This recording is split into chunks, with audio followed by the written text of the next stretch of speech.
Hello, hello, hello. I'm CJ. It's Friday, we've made it, and fittingly this week we are talking about sleep.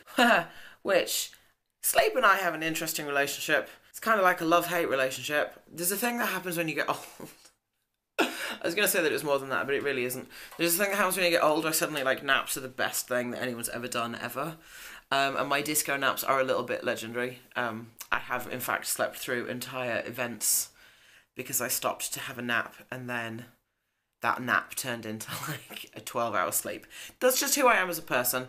My friends, I will say, are very understanding, even if they are particularly mocking when I do that. And I think there's a lot of glamour around not sleeping. Like it's up there with, you know, all of the other bad habits that we can and often do indulge in.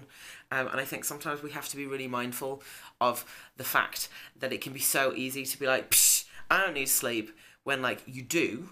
And I mean, some of the people that I know who will most swear that they don't need to have sleep are the worst on days when they haven't had sleep. You know, they're just a nightmare to be around. So I think there's also that kind of being aware of who you are and being aware of what you are to other people. Because you might be like, oh, I'm totally fine, like, I don't have any problems with this. And there might be like a friend standing behind you like, I have a problem with it, I have to put up with it. You just don't run particularly well when you're sleepless. You don't do your best on things. You're not, you know, but physically,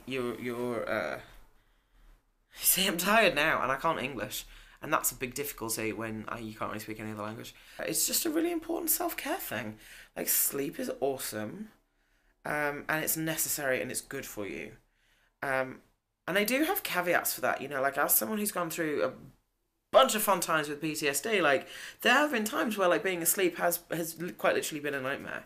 I think that's probably one of the biggest compulsions that I had for sort of getting my head, I was going to say getting my head straight, but let's be real, there is nothing straight about this head of mine. I've made myself laugh now. I keep a diary, and it's not really a diary, but I write down notes before I go to bed.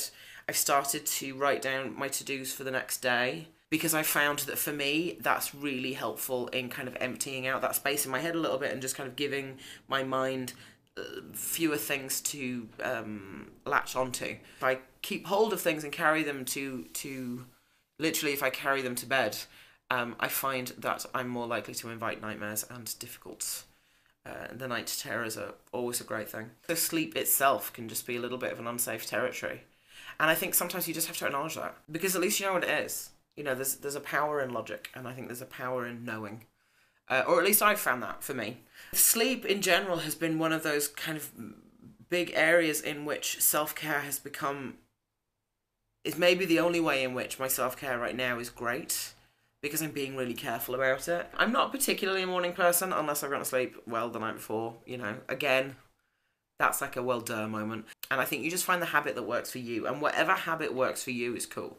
Like, I'm typically more of like I would rather go to sleep kind of at 2 o'clock in the morning and then wake up at like 10 or 11 in the morning, and then do my day. But that has a lot to do with the fact that for the past 4 years, I've had a job that has consistently started at like 3:30, 4 o'clock in the afternoon. So it means I also have to be on and in work mode at sort of 8 o'clock. Particularly if I'm talking to people that I'm working with who are in a different time zone, it usually means I have to be up late on my end. And so then I just sort of get into the habit of things pushing later.